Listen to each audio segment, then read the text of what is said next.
Opo, ma'am. Salamat sa tanong mo, ma'am, dahil kaninang umaga, ay sige, kaon lang mo, ma'am. Ayaw kaulaw, ma'am. Padayon lang, ma'am. Padayon lang, ma'am.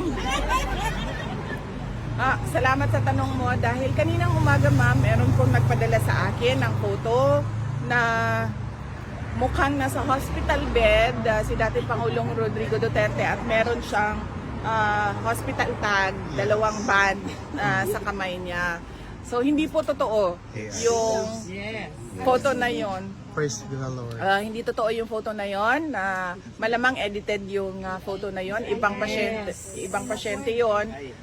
Inano lang nila yung mukha ni dating Pangulong Duterte. Wala po siya sa hospital ng detention unit. Nandoon po siya sa regular wing ng detention unit. At kanina, sa patuloy ninyo na pagpunta dito at pagpapakita ng suporta para kay dating Pangulong Rodrigo Duterte.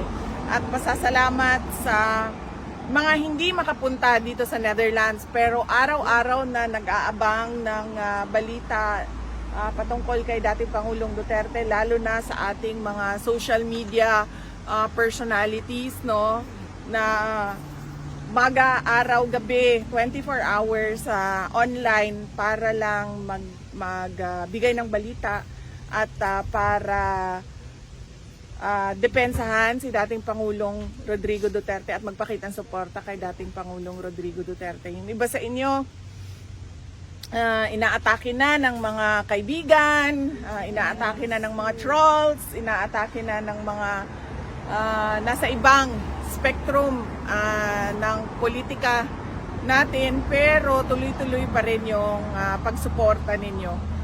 Yung iba sa inyo may mga cases na, no, may mga kaso na na-file na ng cases, may mga harassment na pero hindi pa rin natitinag yung paniniwala ninyo at pagmamahal ninyo kay dating Pangulong Rodrigo Duterte. Maraming salamat sa inyo. No problem. Yes. So ang mood ni President Duterte today ay very good mood. Oo. Nakita niya yung 2 niyang apo. Tapos nagtanong siya ng mga detalye sa mga apo niya, kung kamusta na ang pag-aaral, mga ganung detalye. At nagtanong siya kung sino na ba daw ang mga namatay. Hindi ko lang alam kung meron siyang gustong marinig na pangalan, pero nagtanong siya mga sino ba daw dapat ang bigyan ng condolences ng pamilya. No, nabanggit ko sa kanya na merong 3 kababayan natin namatay dahil yung kanilang barko ay inatake ng mga rebels. So sabi niya, importante na mapaabot sa kanila yung pakikiramay natin. Ano pa ba? Politics. Ang question mo, politics? Wala kaming masyadong napag-usapan na sa politika kanina. Medyo tumagal siya doon sa kanyang discussion sa jurisdiction and sa interim release niya sa kaso niya sa ICC. Nabanggit din na si Pastor Apollo Kibuloy at ano yung kalagayan ni Pastor Apollo Kibuloy ngayon. Nagtanong din siya kung ano yung mga detalye ng mga kaso ni Pastor Kibuloy, pero sabi ko sa kanya, hindi ko kasi nabasa yung mga documents, legal documents, pero sabi ko sa kanya na may mga cases and nasa Pasig City Jail ngayon si Pastor Kibuloy. So yun ang mga napag-usapan. Sino po yung 2 apo na kasama sa PhilHRT? Yung 2 anak ko, nandoon kanina. Kasyan? Maybe simulan ko ulit sa statement ninyo kahapon. Good afternoon po pala. So, binanggit regarding po ito sa issue ng confidential funds at dun sa mga aliases. Well, binanggit po ninyo kahapon na kung may trial po, dun po kayo nagbibigay ng trial. Kung wala naman, public naman po. So, sa Pilipinas po, meron po ibang mga congressmen na nagsabi na bakit daw hindi pa po ngayon kayo magpaliwanag. And bakit daw hindi nyo pa po ito sinagot before nung sa budget hearing? Unang-una, sa budget hearing, mapapansin nyo, wala namang confidential funds doon sa budget request namin, pero lahat nun ay confidential funds ang tanong nila from the previous years, which was already decided by the House of Representatives na hindi nila ibibigay or hindi ni-request. Hindi siya ni-request. Pangalawa, kung makikita nyo at maaalala nyo na sinabi mismo ni Congressman Stella Kimbo, let's stick to our plan. So alam mo na, at kaya ako dumating doon sa budget hearing namin na mag-isa dahil sinabihan na kami noong isang kasamahan nila na ganito yung gagawin sa iyo. Puro confidential funds ang tatanungin at ang gagawin nila ay gumawa ng kaso gagamitin nila ang confidential funds para mag-imbento ng kaso. So, pumunta ako doon na mag-isa during the budget hearing dahil ayokong inaapi at pinapahiya yung mga kasamahan ko sa Office of the Vice President. Noong namang hindi nila nakuha kung ano yung gusto nila during the budget hearing dahil sinabi ko na sa kanila na bahala na kayo kung anong budget ibigay nyo, wala namang problema sa amin, tutuloy pa rin yung trabaho namin, ay nagbukas sila ng investigation sa loob ng House of Representatives. 2 beses ako pumunta doon. 2 o 3? Dalawang beses. Pumunta ako doon nung pinatawag nila ako at pinag-oath nila ako kahit wala sa rules nila. So sinabi ko, bakit nyo ako pag-oath na wala naman sa rules ninyo na kailangan mag-oath ang resource persons.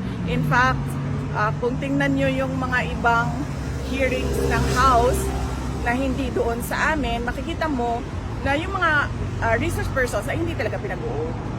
So, hindi nila masagot dahil ang kagustuhan lang naman nila ay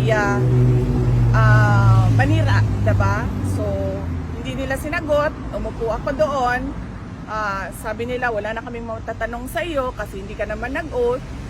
Pero ready akong sumagot kung ano man yung tanong nila kahit wala akong oath. Diba? So wala silang tinanong. Noong sunod na pumunta ako doon, sinamahan ko yung mga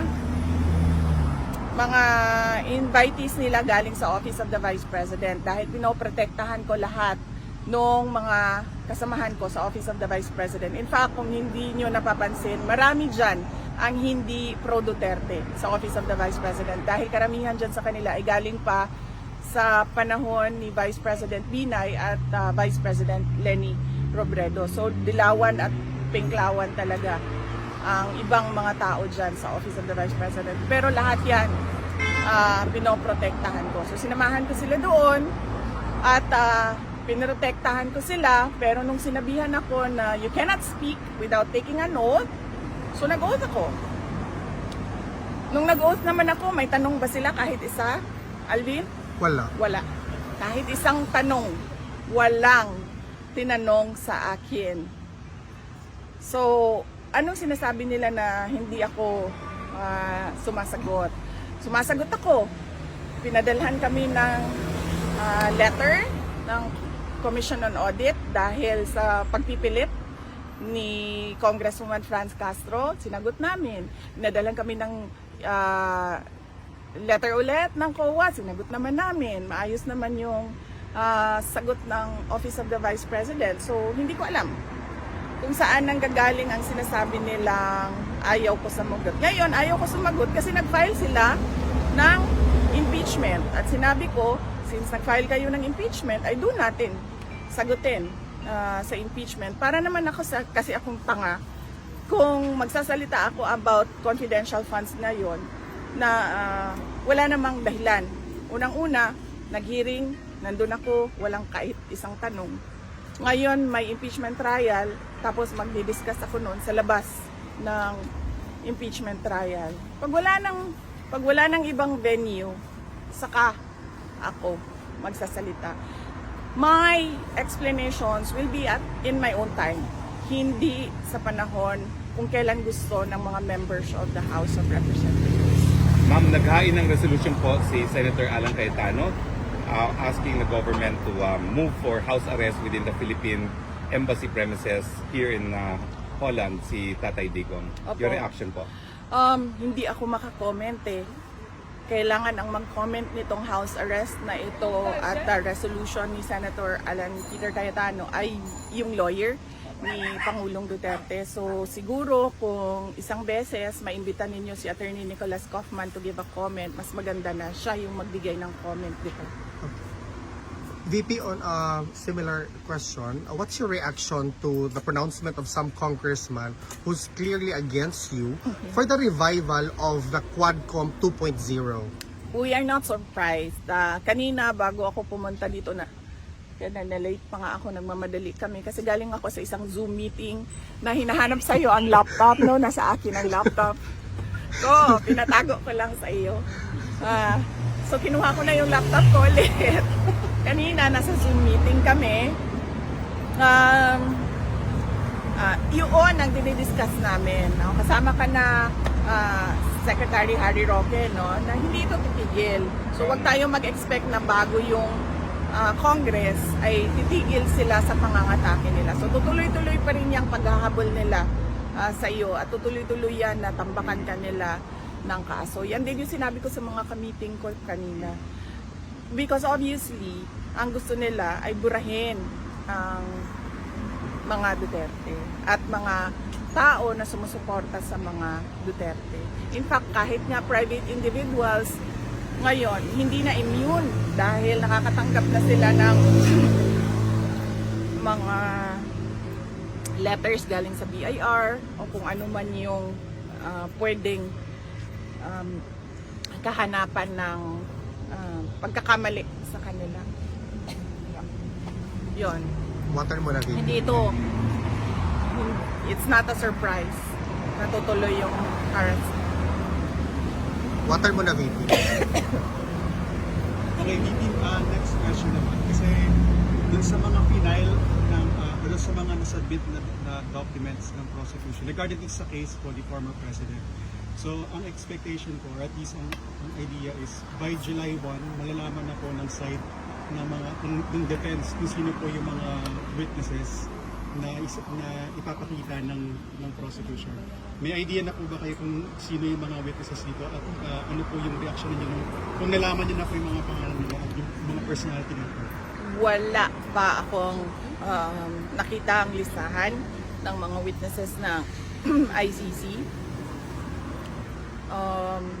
Malalaman kung sino yung sinabi and explain sa amin na malalaman kung sino yon sa confirmation of charges. Doon nila sasabihin kung sino yung mga witnesses. Pero sa pagkakaintindi ko, nakakatanggap na ang defense team ng mga documents galing sa prosecution. So malamang meron ding mga laman ng information yon on who the witnesses are, kung sino yung mga witnesses. Regarding naman po sa witnesses sa side naman po ng defense, sa side naman po ng mga ready po ba kayo na-apply or ililipad niyo po ba yung mga witnesses ninyo dito sa Netherlands bago po dun sa confirmation of charges hearing? Hindi ko alam kung ano ang plano ng defense team ni dating Pangulong Rodrigo Duterte. Hindi ko din alam kung ano yung mga allowed na mga modes ng presentation ng witnesses, kung pwede ba online, kailangan ba in person. Hindi ko alam yung rules nila sa testimony ng witnesses. So kung magkakapanahon kayo na makausap si Attorney Kaufman, mas maganda na siya yung makasagot kung ano yung plano nila sa pag-attend ng witnesses. I'm from European Media Network. What can you say about the current situation of health of the former president, and what you may advise the Filipino people around the world on their reactions on this matter? Opo, ma'am. Salamat sa tanong mo, ma'am, dahil kaninang umaga, ay sige, kaon lang mo, ma'am. Ayaw lang kaulaw, ma'am. Padayon lang, ma'am.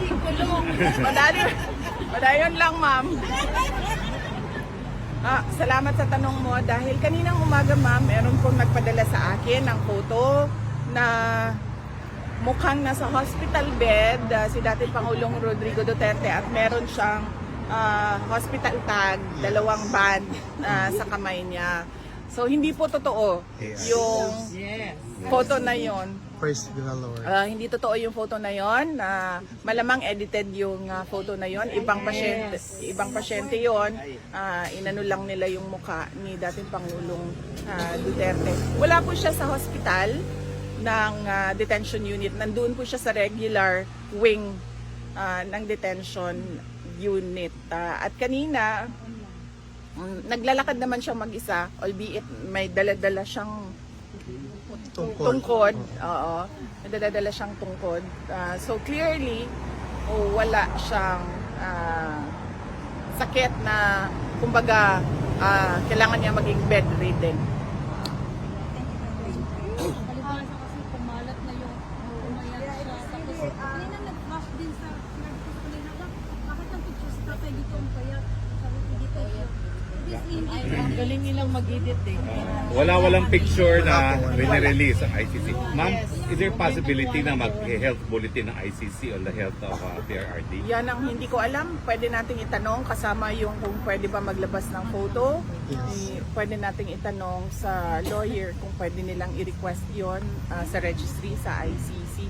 Pero nabanggit ko nga last time sa mga wala dito, sinabi ko na pumayat siya. Sobrang payat niya. Hindi na ganyan yung itsura niya na nakikita nyo sa standee sa likod. Hindi ko pa siya nakita na ganito kapayat except sa photo niya nung siya ay binata pa. Pero sinasabi ko sa inyo na pati ito nabanggit din ng nanay ko ha, hindi lang ako ang nakapansin. Hindi nagsag yung face niya. Hindi tulad sa ating lahat na bumabagsak na yung ating mga mukha. Kami, he cannot go out. Bumabagsak na yung ating mukha. Sa kanya hindi. Bumagsak yung mukha niya. Yan ang sabi ng anak ko, Mamisa. Yung mga terden na Sabi niya, gwapo daw si Lolo Rudy. Hindi bumagsak yung kanyang mukha. Yung kanyang wrinkles, mas marami pa nga siguro akong yung crow's feet dito. Ilan lang. Yung dito lang talaga meron sa noo. Pero yung dito wala. Tsaka yung dito niya, for an 80 years old, hindi siya malalim na parang na. It's a relief for the country. O nga, nagtataka nga ako, ma'am sabi ko nga sa mama ko, siguro merong pampaganda dyan sa loob na hindi natin alam. Baka nakasera Water quality. Water quality? Baka. Ma'am, yung Dutch doctors din, ma'am, they're really good. Oo. Yung Dutch doctors. Kasi Yes. binabalance nila yung sa diet nga at saka yung sa... Oh. Kasi si tatay is... Yes. Kasi alam nila ma'am na That merong is why Filipino he is sa Isa din yun. glowing, Oo. pero payat. Correct. Yan din yung sabi ko na baka lang, kinontrol din yung kanyang weight dahil diabetic siya. Correct. Ma'am, No more regarding- questions? Regarding po, going back dun sa topic of impeachment, sabi po ni House of Representatives, Secretary General Reginald Velasco na wala raw pong na-violate yung office na rules sa hindi pagka-transmit agad ng first 3 impeachment complaints dun sa office of the Speaker. Any comments po? Sumagot na lang siya sa Supreme Court. Hiningi naman ng Supreme Court lahat nung Correct. mga sa tingin nila ano bang tawag doon? Response nila. Sa Answer. sa tingin nila merong irregularity. Nagtanong na ang Supreme Court doon sa mga questions na sa tingin nila may irregularity. So wag siya sumagot sa atin. Hindi naman tayo nagtatanong. Doon sa Supreme Court siya sumagot. Ma'am, meron bang, again, I will ask this again, hindi ako I will not be tired asking this, meron bang mensahe ang aming pinakamamahal na former president sa mga Pilipino, Yeah, ma'am? sorry, Ayok hindi nakalimutan ko masyadong yan. mataas. Mataas ba? Nagsabi ako sa kanya kanina, sabi ko ano ba ang message mo dahil pagdaan ko kanina papasok na meron ng mga nag-aantay na mga kababayan natin at sabi niya na wag na daw kayo mag-antay sa kanya dahil ayaw niya daw na naaabala kayo at lalong-lalo na ayaw niya daw na gumagastos kayo ng dahil sa kanya. Ang pera, ma'am, nakikita lang yan, pero ang pagmamahal namin hanggang sa dulo talaga. Alam ba niya yung July 19? Nakalimutan ko sabihin. Bukas na lang, ma'am. Tomorrow, Monday is Sa another Tuesday, day. Sa Tuesday, sasabihin ko na. Kalimutan ko na naman It's okay, yung ma'am. July 19. Imbitahin ko nga siya, no? Sabi ko, Oo, ma'am. Sige, ma'am. Please, ibitahin mo. baka makapunta ka. Okay na? Yes, yes. Ikaw, ma'am. Okay? Last question. Yes, ma'am. I already asked this to your mother. I know that the former president would like us to go home, but we are all happy that we are here. I hope that we are not giving him a burden that we are here every day. Does it affect his health? I don't think so, ma'am. Maybe he's just thinking of your comfort. We're so comfortable here, madam. Oo. We're so happy together here. How about you? Is that true, everybody? Yes. Yes. How about you, Last VP? question dito. VP, Sir. so what do you have to say those detractors saying it's so expensive for the lawyer buying that you have lots of Sorry again. So VP, what do you have to say to those detractors saying that having Attorney Kaufman must be very expensive, therefore the detractors have lots of money? Hindi ko alam kasi hindi naman ako nagbabayad. Hindi ko alam. I am not paying for Attorney Kaufman, and I do not know the professional fees arrangements between Attorney Kaufman and former President Duterte, because it is confidential and between the lawyer and client only. So I'm not paying for his legal I had an services. argument. I told somebody the Filipino people are willing to pay. At ayaw, Wala po. at ayaw din yun. Wala At po. ayaw Ayaw din po ni nila. dating Pangulong Duterte na na magbayad ang taong bayan. Ayaw niya yun. Ma'am, your So, Thank you. Ma'am, meron lang ha? last question. Ma'am, your message po sa mga kababayan natin na palaging nandito, nakasuporta sa iyo, sa iyong ama, at sa buong Duterte. Yes, oo. Nagpapasalamat ako sa ating mga kababayan sa patuloy nila na suporta, no? Yung mga pumupunta dito sa Hague at pumupunta dito sa Duterte Park para ipakita ang kanilang suporta. Lahat kayo gumagamit ng sarili ninyong pera para magpakita ng suporta, at taos-puso yung pagpapasalamat namin. Wag lang natin kalimutan, no, na ang ipinaglalaban nating lahat ay hindi yung tao, hindi Yes. si Pangulong Duterte, Yes. o hindi si Inday Sara Duterte. Ang pinaglalaban natin dito ay yung bayan Yes. natin. At bawat pamilyang Pilipino. Yung injustice Yes. at rendition Yes. na ginawa nila sa isang Pilipino, na kinuha nila sa loob ng ating bansa at hinatid nila dito. At ginastusan pa Yes. nila ng gobyerno. Pati yung Ginastusan witness. ng gobyerno para ihatid ang isang Pilipino dito sa Hague. At huwag natin kalimutan ang mga issue sa bayan natin, tulad ng blanco sa Yes. budget. Napakaraming mga kababayan natin ang tahimik sa blanco na mga budget, at yung pagkuha ng pera ng PhilHealth, at yung apparent na pagsisinungaling. Iba yung sinasabi ngayong araw na ito, iba yung sasabihin bukas, at yung pagkapako ng mga pangako. Unang-una na yung 20 ang bugas. 20 ang bukas. VP, do you have Thank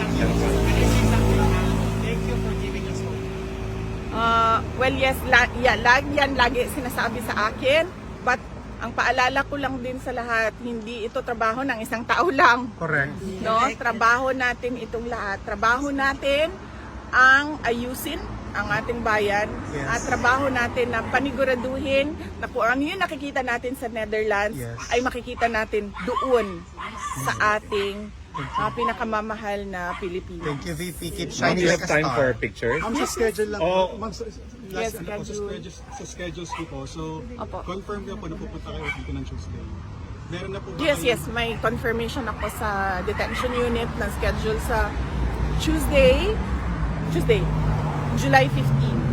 Tapos ma'am, ang schedule ko sabi ko po, until 23 po kayo nandito sa Opo. Sige, and then, after nun ma'am, didiretso na kayo ng South Korea. Tama po ba? Or uuwi po ba muna kayo ng Pilipinas? Tama po ba ma'am? Oo, kasi medyo mahal kasi pag dumiretso ako ng Korea. So, ang nangyari ay uuwi ako ng Pilipinas, tapos lilipat ako ng airplane papuntang Korea. Sa parang magiging connecting flight yung nasa Manila. Day over ma'am yung Manila. Ganun. Tapos ma'am, ma'am, Sasama ka? VP, sama ako, VP. Sama kami.